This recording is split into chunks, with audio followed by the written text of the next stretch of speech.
दिवसाची सुरुवात अशी बरोबर एक गरीब स्त्री आपल्या कुटुंबाबरोबर एका लहानशा गावामध्ये राहत होती.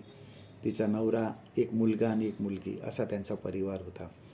सकाळी ज्यावेळेस ती जेवण करायची त्यावेळेस सगळ्यांसाठी ती भाकरी बनवायची आणि सगळ्यांच्या भाकरी झाल्यानंतर अजून एक एक्स्ट्रा जादा ती भाकर बनवायची आणि ती खिडकीजवळ ठेवायची आणि ही रोज करायची.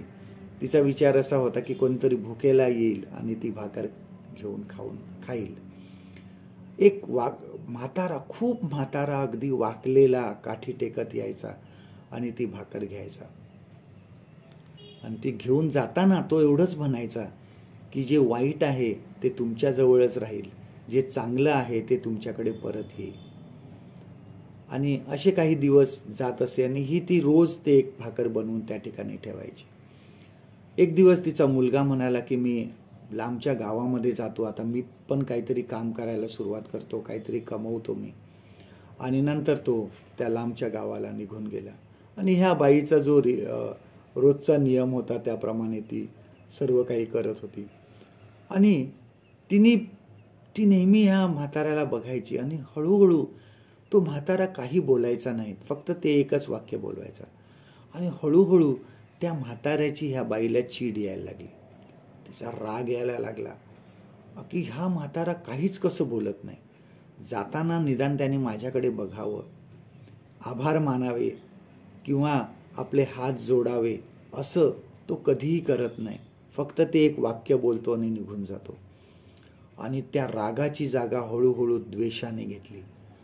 आणि एक दिवस सर्व भाकरी घरच्यांसाठी झाल्यावर त्यांनी एक वेगळी भाकर तयार केली, त्याच्यामध्ये विष टाकलं आणि ते खिडकीजवळ ती ठेवायला जात होती.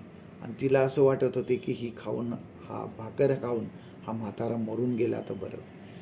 परंतु ज्यावेळेस ती भाकर ठेवायला गेली त्यावेळेस तिचा जो चांगुलपणा आहे तो वर आला आणि त्या चांगुलपणाने तिच्या मनाला जाणीव करून दिली की हे जे तू करत आहेस ते बरोबर करत नाही, चुकीचं करत आहेस.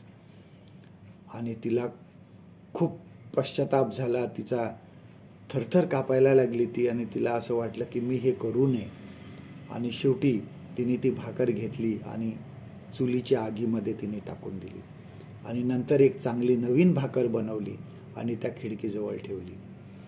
आणि त्या खिडकीजवळ थोड्या वेळाने तो खूप म्हातारा, काठी टेकत वाकलेला माणूस आला. त्याने ती भाकर घेतली. जाताना तो एवढंच म्हणाला की जे वाईट आहे ते तुमच्याकडे राहील, जे चांगलं कराल ते तुमच्याकडे परत येईल. आणि तो भाकर घेऊन निघून गेला. ही बाईला जरा बरं वाटलं आणि ती दुपारच्या वेळामध्ये आपल्या घरामध्ये अशीच बसली असताना दरवाजावर टकटक असा आवाज आला आणि तिने दरवाजा उघडून बघितलं तर तिचा मुलगा दरवाज्यात उभा होता. इतका अशक्त झाला होता, कपडे फाटून गेले होते आणि अगदी उभं सुद्धा त्याला राहता येत नव्हतं. तिने त्याला हाताला धरून घरामध्ये आणलं, त्याला बसवलं. तो म्हणाला मी खूप दिवस प्रयत्न केले पण मला कुठे चांगलं काम मिळालं नाही, कसं तरी काहीतरी काम मिळायचं, मला दिवस जेवण काही मिळायचं नाही. आणि अशा अवस्थेत मी परत विचार केला की मी परत घरी येईन. आणि आपल्या अगदी अलीकडच्या गावापर्यंत मी आलो आणि माझ्या अंगामध्ये काहीच ताकद राहिली नाही आणि मी चक्कर येऊन पडलो. त्यावेळेस त्या ठिकाणी एक खूप म्हातारा, काठी टेकत वाकलेला माझ्याकडे आला. त्याने मला हात देऊन बाजूला बसवलं आणि त्याच्याकडची भाकर मला त्याने दिली. तो मला म्हणाला की ही भाकर जी आहे ही मी रोज खातो, परंतु आज तू खा. आणि ज्यावेळेस मी ती भाकर खाल्ली मला थोडीशी ताकद आली आणि मी उठून परत आपल्या घरी आलो. हे ऐकून त्या बाईचा चेहरा पांढरा पडला, थरथर कापू लागली ती. आणि तिने विचार केला की हाच तो म्हातारा. आज जर मी त्या भाकरीमध्ये विष टाकलं असतं खरोखर तर आज ही भाकर त्या म्हाताऱ्याने नाही तर माझ्या मुलाने खाल्ली असती आणि तो मरून गेला असता. आणि तिने विचार केला की खरोखर मी जे केलं ते चांगलं केलेलं आहे. त्या म्हाताऱ्याचे शब्द त्या बाईला आठवले की वाईट जे आहे हे तुमच्याकडेच राहील, पण जे चांगलं कराल ते तुमच्याकडे परत येईल.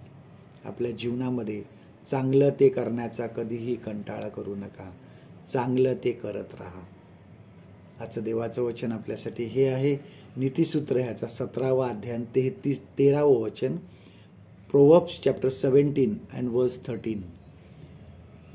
जो बऱ्याची फेड वाईटाने करतो त्याच्या घरातून अरिष्ट जाणार नाही. परमेश्वर करो आजचा दिवस तुमचा आशीर्वादित करो.